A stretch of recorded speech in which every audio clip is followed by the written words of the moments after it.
ಮೂವರಿಗೆ ಮಾತ್ರ ಬರ್ತದೆ. ಇವರು ನಮ್ಮ ಹತ್ತಿರಲ್ಲ. ಈಗ ಏನು ಮಾಡುವುದು? ಹೌದು ಅಣ್ಣ, ನಾನು ಕೂಡ ಅದನ್ನೇ ಯೋಚನೆ ಮಾಡುತ್ತಿದ್ದೇನೆ.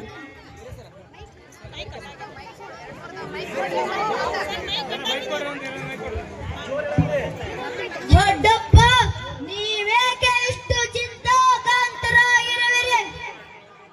ಸ್ವಲ್ಪ ಜೋರಾಗಿ ಹೇಳ್ರಿ, ಮಾತಂದ ಜೋರಾಗಿ ಹೇಳ್ರಿ ಸರ್. ಅವರೊಂದ್ ಕೈ ಅಭಿಮನ್ಯು ಇಂದು ದ್ರೋಣಾಚಾರ್ಯರು ಯುದ್ಧವು ಮೇಲೆ ಚಕ್ರವ್ಯೂಹವನ್ನು ರಚಿಸಿದ್ದಾರೆ. ಅದನ್ನು ಭೇದಿಸುವ ವಿದ್ಯೆ ನಿಮ್ಮ ತಂದೆಯಾದ ಅರ್ಜುನ, ಕೃಷ್ಣ, ಬಲರಾಮರಿಗೆ ಮಾತ್ರ ಬರುತ್ತದೆ. ಇವರು ಸಂಶೋಧಕರೆಂಬ ರಾಕ್ಷಸರನ್ನು ಎದುರಿಸಲು ಕಾಡಿಗೆ ಹೋಗಿದ್ದಾರೆ. ಇದೇ ದೊಡ್ಡ ಚಿಂತೆಯಾಗಿದೆ ಅಭಿಮನ್ಯು. ದೊಡ್ಡಪ್ಪ, ಇಷ್ಟು ಚಿಕ್ಕ ವಿಷಯಕ್ಕೆ ಅಷ್ಟೊಂದು ಚಿಂತೆ? ಏನು ಮಗು, ಇದು ಚಿಕ್ಕ ವಿಷಯವೇ? ಕೌರವರಿಗೂ ಪಾಂಡವರಿಗೂ ಬಿಲ್ವಿದ್ಯೆ ಕಲಿಸಿದವರು ದ್ರೋಣಾಚಾರ್ಯರು. ಅವರು ರಚಿಸಿದ ಚಕ್ರವ್ಯೂಹವನ್ನು ನೀನು ಭೇದಿಸುವೆಯಾ? ಚಿಂತೆ ಏನು ಬಿಡಿ ದೊಡ್ಡಪ್ಪ. ಚಕ್ರವ್ಯೂಹವನ್ನು ನಾನು ಭೇದಿಸುತ್ತೇನೆ. ನನ್ನನ್ನು ಆಶೀರ್ವಾದಿಸಿ ಕಳಿಸಿಕೊಡಿ ದೊಡ್ಡಪ್ಪ. ಬೇಷ್ ಕುಮಾರ, ನಿನ್ನ ಪರಾಕ್ರಮದ ಮಾತುಗಳನ್ನು ಕೇಳಿದರೆ ನನಗೆ ಸಂತೋಷವಾಗುತ್ತದೆ. ನಿನ್ನನ್ನು ಪಡೆದ ನಾವೇ ಧನ್ಯರು. ಆದರೆ ಹಾಗಂದರೆ ಏನು ದೊಡ್ಡಪ್ಪ? ನನ್ನ ಸಾಮರ್ಥ್ಯದ ಮೇಲೆ ನಿನಗೆ ಅನುಮಾನವೇ? ನನ್ನ ಬಾಯಲ್ಲಿ ಹುಟ್ಟಿದ ರಕ್ತ ಶಕ್ತಿ ವಂಶದ ರಕ್ತ. ನಾನು ಜಗದ್ವಿಖ್ಯಾತ ಅರ್ಜುನನ ಮಗ.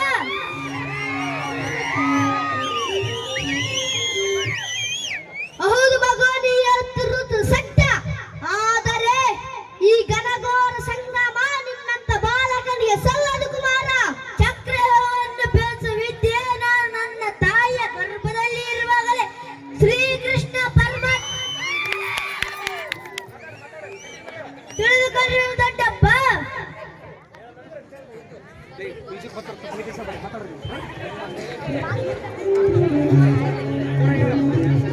ಭಲೇ ಕುಮಾರ, ನಿನ್ನ ಪರಾಕ್ರಮದ ಮಾತುಗಳನ್ನು ಕೇಳಿದರೆ ನನಗೆ ಸಂತೋಷವಾಗುತ್ತದೆ. ನೀನು ಚಕ್ರವ್ಯೂಹವನ್ನು ಬೆಳೆಸುವ ಯಾವುದೇ ಅನುಮಾನವಿಲ್ಲ. ಇದೇನು ಭೀಮಸೇನ ನೀನು ಹೇಳ್ತಿರುವುದು? ಅವನು ಇನ್ನು ಚಿಕ್ಕ ಬಾಲಕ. ಅವನನ್ನು ಯುದ್ಧಕ್ಕೆ ಕಳಿಸುವುದು ನಿನಗೆ ಸರಿ ಕಾಣಿಸುತ್ತಿದೆಯೇ? ಅಣ್ಣ, ನೀನು ಚಿಂತಿಸಬೇಡ. ಚಕ್ರವನ್ನು ಬೆಳೆಸುವ ಸಾಮರ್ಥ್ಯ ವೀರಾಭಿಮನ್ಯುವಿನಲ್ಲಿದೆ. ಆಯ್ತು ಭೀಮಸೇನ, ನಿನ್ನ ಮಾತಿನಂತೆ ಅವನನ್ನು ಯುದ್ಧಕ್ಕೆ ಕಳಿಸುತ್ತೇನೆ. ಆದರೆ ನಾವಿಬ್ಬರು ಅವನಿಗೆ ರಕ್ಷಾ ಕವಚದಂತಿರೋಣ. ಬಹಳ ಸಂತೋಷವಾಯಿತು ದೊಡ್ಡಪ್ಪಂದ್ರೆ. ನನ್ನನ್ನು ಆಶೀರ್ವಾದಿಸಿ ಕಳಿಸಿಕೊಡಿ. ಆಗಲಿ ಮಗು, ನಿನಗೆ ಶುಭವಾಗಲಿ. ದೃಶ್ಯ 2. ಸುಭದ್ರೆಯ ಅರಮನೆ. ಅಭಿಮನ್ಯು ತನ್ನ ತಾಯಿಯ ಸುಭದ್ರೆಗಳಿಗೆ ಪಾದಗಳಿಗೆ ಎರಗುತ್ತಾ ನಮಸ್ಕರಿಸುವನು.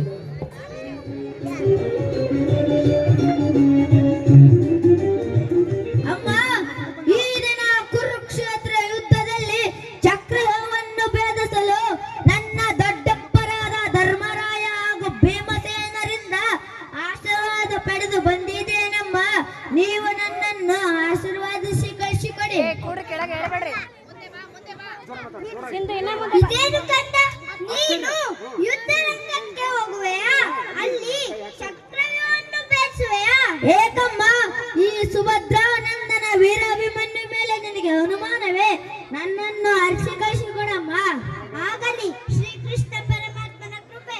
ತಂದೆ ಶೌರ್ಯ ನಿನ್ನಲ್ಲಿರುವಾಗ ಸಂದೇಹದ ಮಾತೇ ಇಲ್ಲ. ಜಯಶಾಲಿಯಾಗಿ ಬಾ ಮಗನೇ, ಹೋಗಿ ಬಾ, ನಿನಗೆ ಮಂಗಳವಾಗಲಿ.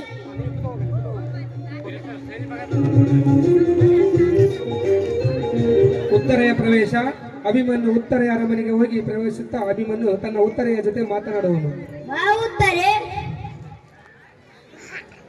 ಏಕೆ ನಿನ್ನ ಬದನ ಖಿನ್ನವಾಗಿ ಕಾಣುತ್ತಿದೆಯಲ್ಲ? ಪ್ರಾಣಕಾಂತ, ನೀವು ಯುದ್ಧರಂಗಕ್ಕೆ ಹೋಗುವ ವಿಷಯ ತಿಳಿಯಿತು. ಅದಕ್ಕಾಗಿ ಈ ರೀತಿಯ ಖಿನ್ನತೆ. ಚಿಂತಿಸಬೇಡ ಉತ್ತರೆ, ನಾನು ಯುದ್ಧದಲ್ಲಿ ಜಯಶಾಲೆಗೆ ಹಿಂದಿರುಗುತ್ತೇನೆ. ನೀನು ಧೈರ್ಯಗಳಿದೆ ನನ್ನನ್ನು ನಮ್ಮುಖದಿಂದ ಕಳಿಸಿಕೊಡು. ಆಗಲಿ, ಜಯವಿರುವ ತನಕ ಭಯವೇಕೆ? ಯುದ್ಧ ಕ್ಷತ್ರಿಯರ ಧರ್ಮ. ಹೋಗಿ ಬನ್ನಿ, ಆ ಪರಮಾತ್ಮ ನಿಮಗೆ ಒಳಿತು ಮಾಡಲಿ. ದೃಶ್ಯ 3 ಅಭಿಮನ್ಯು ಸೂರ್ಯನಂತೆ ಪ್ರಕಾಶಿಸುತ್ತಾ ರಥವನ್ನೇರಿ ಯುದ್ಧ ಭೂಮಿಗೆ ಪ್ರವೇಶಿಸುವನು. ಅಭಿಮನ್ಯು ಸಾರಥಿಯನ್ನು ಕುರಿತು ಸುಮಿತ್ರ ಆದಷ್ಟು ಬೇಗ ದ್ರೋಣಾಚಾರ್ಯವರು ರಚಿಸಿದ ಚಕ್ರವ್ಯೂಹದ ಕಡೆಗೆ ನನ್ನನ್ನು ಕರೆದುಕೊಂಡು ಹೋಗು.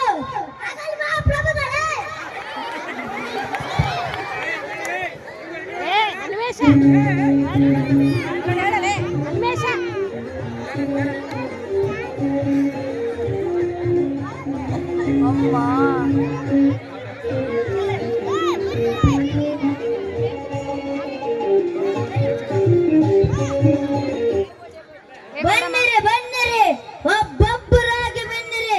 ನಿಮ್ಮ ರುಂಡಗಳನ್ನು ಚೆಂಡಾಡಿ ಯಮಪುರಕ್ಕೆ ಕಳಿಸುತ್ತೇನೆ.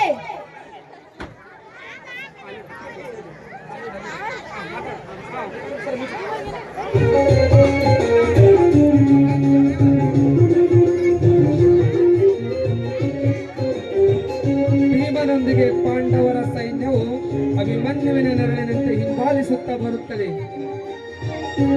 ದ್ರೋಣ, ಕರ್ಣ ಹಾಗೂ ಇತರ ಕೌರವರ ಸೇನೆ ಅಭಿಮನ್ಯುವಿನ ವೀರಾವೇಶ ನೋಡಿ ಆತನನ್ನು ಮುಗಿಸಲು ತಂತ್ರ ಹೂಡುವರು. ವೀರಾವೇಶದಿಂದ ಹೋರಾಡುತ್ತಿರುವಾಗ ಕೌರವರು ಹಿಂದಿನಿಂದ ಮೋಸದಿಂದ ಬಂದು ಅಭಿಮನ್ಯುವಿನ ಕೈಗಳನ್ನು ಕತ್ತರಿಸುತ್ತಾ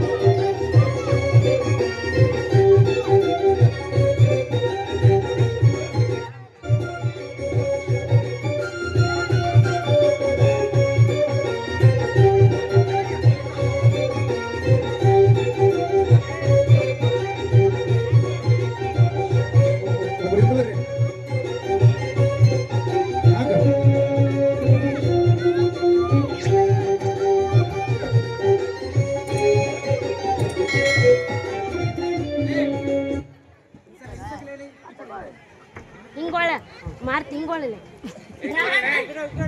ರಣ ಹೇಳಿಗಳೇ, ತಾಯ ಹಾಲುಂಡ ಯಾವುದೇ ಶತ್ರುಂಶವು ಈ ಕೆಲಸ ಮಾಡಲಾರ. ಸತ್ತು ಸ್ವರ್ಗದ ಹರಿಡಿನ ಬಿಟ್ಟು ನೀವು ನರ್ಕದಾರಿ ಹಿಡಿದ ನಿಮಗೆ ಧಿಕ್ಕಾರವಿರಲಿ. ದುರ್ಯೋಧನ,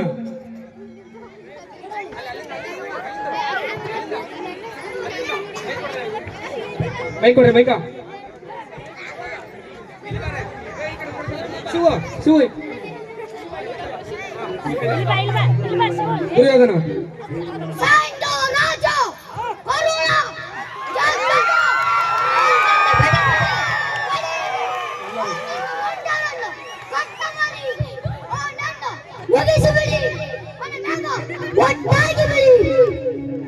ಅಭಿಮನ್ಯು ರಥದ ಚಕ್ರವನ್ನು ಕೈಯಲ್ಲಿ ತಿರುಗಿಸಿ ವೀರಾವೇಶದಿಂದ ಹೋರಾಡಿ ಕೊನೆಯಲ್ಲಿ ತನ್ನ ವೀರ ಮರಣ ಹೊಂದುವನು. ಧನ್ಯವಾದಗಳು.